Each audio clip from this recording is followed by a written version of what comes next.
Book 7, the Book of Yoga, Canto 1, The Joy of Union, the Ordeal of the Foreknowledge of Death, and the Heart's Grief and Pain. Fate followed her foreseen immutable road. Man's hopes and longings build the journeying wheels that bear the body of his destiny and lead his blind will towards an unknown goal. Fate followed her foreseen immutable road. Man's hopes and longings build the journeying wheels that bear the body of his destiny and lead his blind will towards an unknown goal. His fate within him shapes his acts and rules. Its face and form already are born in him. Its parentage is his secret soul. Here matter seems to mold the body's life, and the soul follows where its nature drives. Nature and fate compel his free will's choice, but greater spirits this balance can reverse and make the soul the artist of its fate. This is the mystic truth our ignorance hides. Doom is a passage for our inborn force. Our ordeal is the hidden spirit's choice. Ananke is our being's own decree. All was fulfilled, the heart of Savitri. Flowers sweet and adamant, passionate and calm, had chosen and on her strength's unbending road forced to its issue the long cosmic curve. Once more she sat behind loud hastening hoofs. So Savitri gets back on her chariot, her car. Once more she sat behind loud hastening hooves, a speed of armored squadrons and a voice, far heard of chariots, bore her from her home. A couchant earth, wakened in its dumb muse, looked up at her from a vast indolence. Hills wallowing in a bright haze, large lands that lolled at ease beneath the summer heavens, region on region spacious in the sun, cities like chrysolites in the wide blaze, and yellow rivers pacing lion-maned, led to the Shalwa marches emerald line. So after Narad finishes speaking and explaining to the Queen Mother and Ashwapati, then Savitri gets back on her chariot and returns back to Satyavan, to the forest where Satyavan is living. Led to the Shalwa marches emerald line, a happy front, two iron vastnesses, and austere peaks and titan solitudes. Once more was near the fair and fated place, the borders gleaming with the grove's delight, where first she met the face of Satyavan, and he saw, like one waking into a dream, some timeless beauty and reality, the moon-gold sweetness of heaven's earth-born child.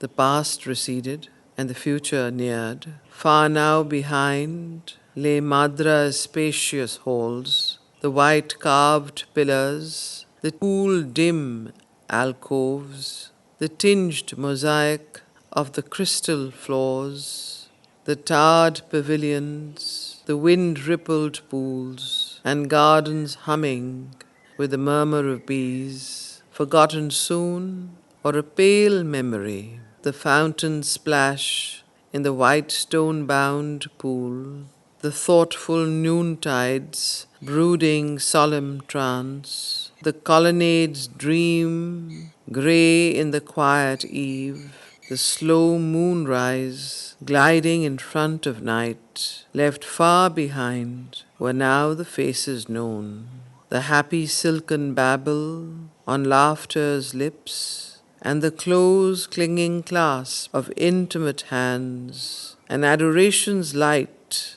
in cherished eyes, offered to the one sovereign of their life. Nature's primeval loneliness was here. Here only was the voice of bird and beast. The ascetic's exile in the dim-souled, huge, inhuman forest, far from cheerful sound of man's blithe converse and his crowded days. In a broad eve, with one red eye of cloud, through a narrow opening, a green-flowered cleft, out of the stare of sky and soil they came, into a mighty home of emerald dusk. There onward led by a faint brooding path, which toiled through the shadow of enormous trunks, and under arches, misers of sunshine, they saw low thatched roofs of a hermitage, huddled beneath a patch of azure hue, in a sunlit clearing that seemed the outbreak of a glad smile in the forest's monstrous heart, a rude refuge of the thought and will of man, watched by the crowding giants of the wood. Arrived in that rough-hewn homestead, they gave, questioning no more the strangeness of her fate, their pride and loved one to the great blind king. A regal pillar of fallen mightiness, and the stately careworn woman, once a queen, who now hoped nothing for herself from life, but all things only hoped for her one child, calling on that single head from partial fate, all joy of earth, all heaven's beatitude. Adoring wisdom and beauty, like a young god's, she saw him loved by heaven as by herself. She saw him loved by heaven as by herself. She rejoiced in his brightness and believed in his fate, and knew not of the evil drawing near.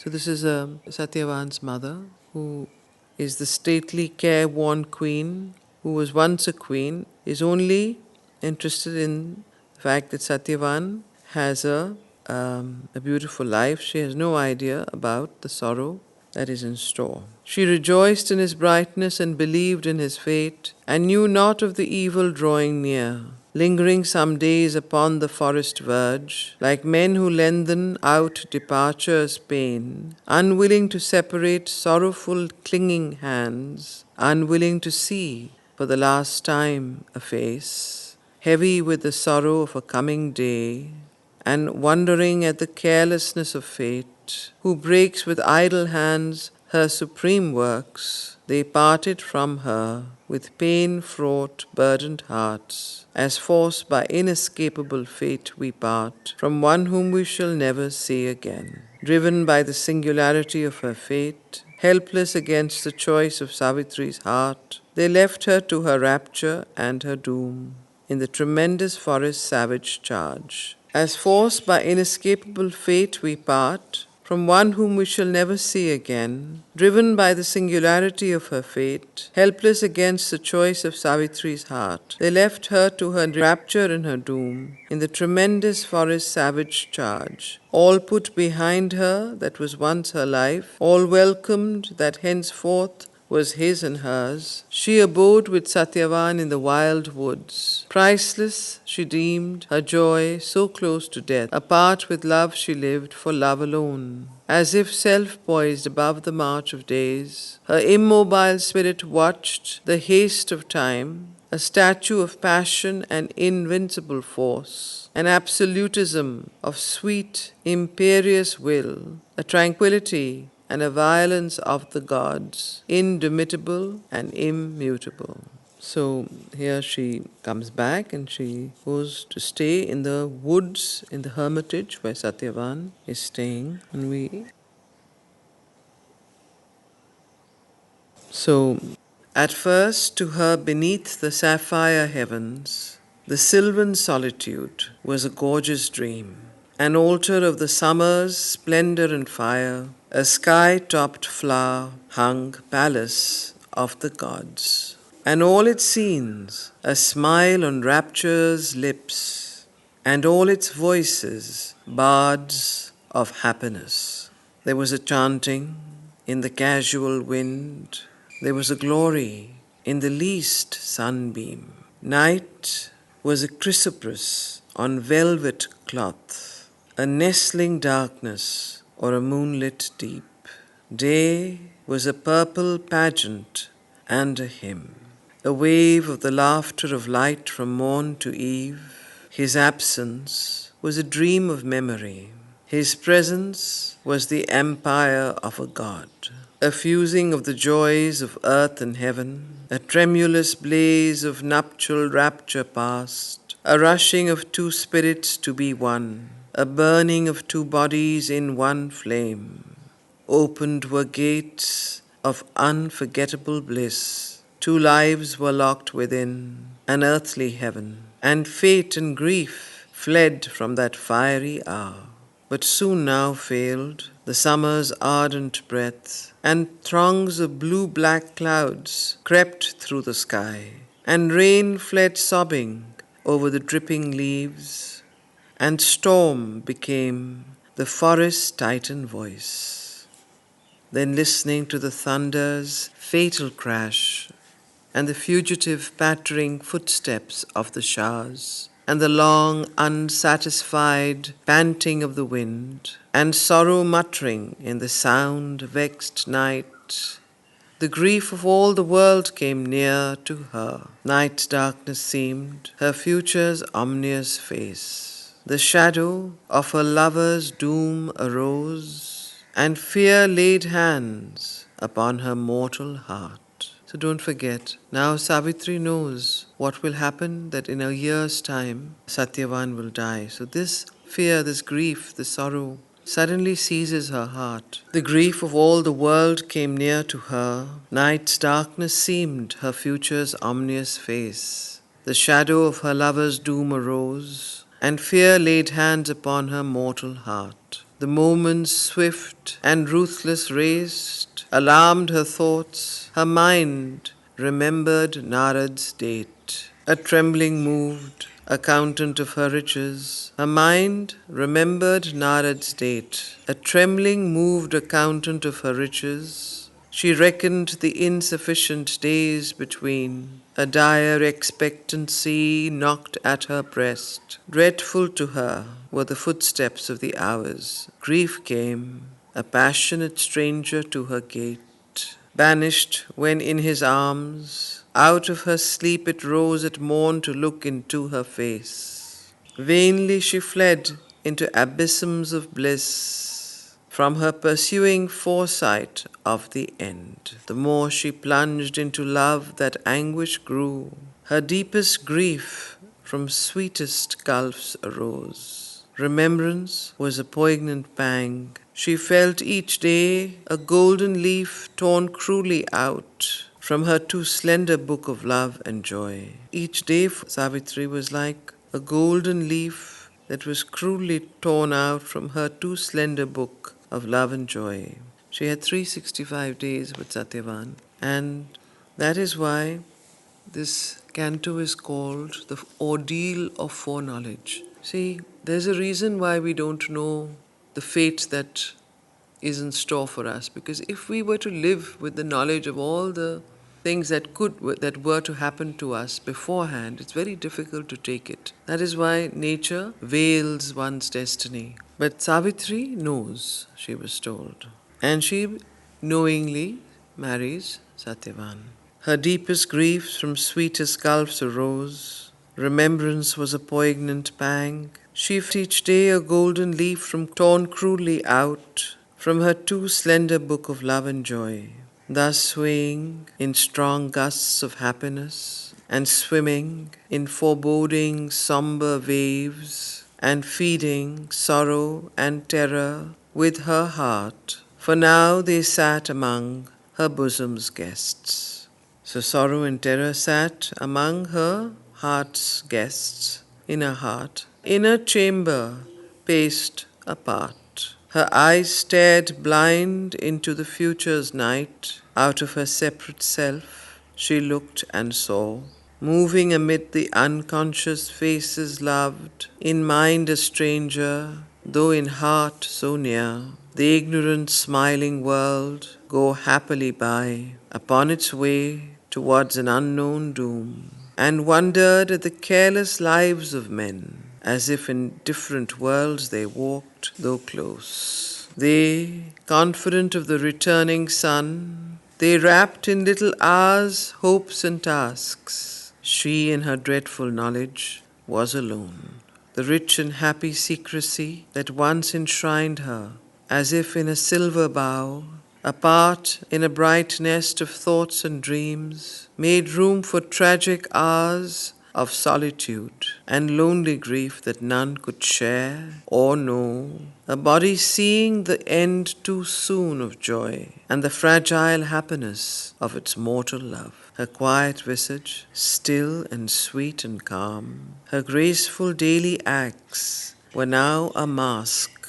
In vain she looked upon her depths to find a ground of stillness and the spirit's peace. Still veiled from her was the silent being within, who sees life's drama pass with unmoved eyes, supports the sorrow of the mind and heart, and bears in human breasts the world and fate. A glimpse or flashes came, the presence was hid, only her violent heart and passionate will were pushed in front to meet the immutable doom. Defenseless, nude, bound to her human lot, they had no means to act, no way to save. These she controlled, nothing was shown outside. She was still to them the child they knew and loved. So Satyavan's parents knew nothing of what was going to happen, and Savitri did not share what she knew in the grief and the pain she felt with anybody. And she went about her daily task. So they had no means to act, no way to save. These she controlled, nothing was shown outside. She was still to them the child they knew and loved, the sorrowing woman they saw not within. So who? Satyavan's parents. The sorrowing woman they saw not within. No change was in her beautiful motions seen. A worshipped empress, all once vied to serve, she made herself the diligent serf of all, nor spared the labor of broom and jar and well, or close gentle tending, or to heap the fire of altar and kitchen. No slight task allowed to others that her woman's strength might do. In all her acts, a strange divinity shone. Into a simplest movement she could bring a oneness with earth's glowing robe of light, a lifting up of common acts by love. All love was hers, and its one heavenly cord bound all to all with her as golden tie. But when her grief to the surface pressed too close, these things, once gracious adjuncts of her joy, seemed meaningless to her, a gleaming shell, or were around, mechanical and void. Her body's action shared not by her will. Always behind this strange divided life, her spirit like a sea of living fire possessed her lover and to his body clung. One locked embrace to guard its threatened mate. At night she woke through the slow, silent hours, brooding on the treasure of his bosom and face, hung over the sleep-bound beauty of his brow, or laid her burning cheek upon his feet. Waking at morn, her lips endlessly clung to his, unwilling ever to separate again, or lose that honeyed drain of lingering joy, unwilling to lose his body from her breast, the warm, inadequate signs that love must use. Intolerant of the poverty of time, her passion catching at the fugitive hours, willed the expense of centuries in one day, of prodigal love and the surf of ecstasy. Or else she strove even in mortal time, to build a little room for timelessness. By the deep union of two human lives, her soul secluded, shut into his soul. After all was given, she demanded still, even by his strong embrace, unsatisfied, she longed to cry, O tender Satyavan, O lover of my soul, give more of love while yet thou canst. To her thou lovest. Imprint thyself for every nerve to keep, that thrills to thee the message of my heart. For soon we part, and who shall know how long before the great wheel, in its monstrous round, restore us to each other and our love. Too well she loved to speak a fateful word, and lay her burden on his happy head. She pressed the outsurging grief back into her breast, to dwell within silent, unhelped, alone. So Satyavan and all around her, nobody knew about what she knew, and she kept it all within herself. But Satyavan sometimes half understood, or felt at least with the uncertain answer of our thought-blinded hearts, the unuttered need, the unplumbed abyss of a deep, passionate want. All of his speeding days that he could spare, from labor in the forest hewing wood and hunting food in the wild sylvan glades, and service to his father's sightless life, he gave to her and helped to increase the hours by the nearness of his presence and his clasp, and lavish softness of heart-seeking words, and the soft beating felt of heart on heart. All was too little for her bottomless need. If in his presence she forgot a while, grief filled his absence with its aching touch. She saw the desert of her coming days imaged in every solitary hour, although with a vain imaginary bliss of fiery union through death's door of escape, she dreamed of her body robed in funeral flame. She knew she must not clutch that happiness, to die with him and follow, seizing his robe, across our other countries, travelers glad into the sweet or terrible beyond. For those sad parents still would need her here to help the empty remnant of their day. So even though she thought about how she could follow Savitri and go into the other countries and worlds with him, she knew she could not do that because Satyavan's parents would be alone and she would have to look after them. So of course this is the most poignant and beautiful poetry that Sri Aurobindo has written here. It's poetry of spiritual love and of the love that is something that is almost human and yet divine. Although with a vain imaginary bliss of fiery union through death's door of escape, she dreamed of her body robed in funeral flame, she knew she must not clutch that happiness, to die with him and follow, seizing his robe across our other countries, travelers glad into the sweet or terrible beyond.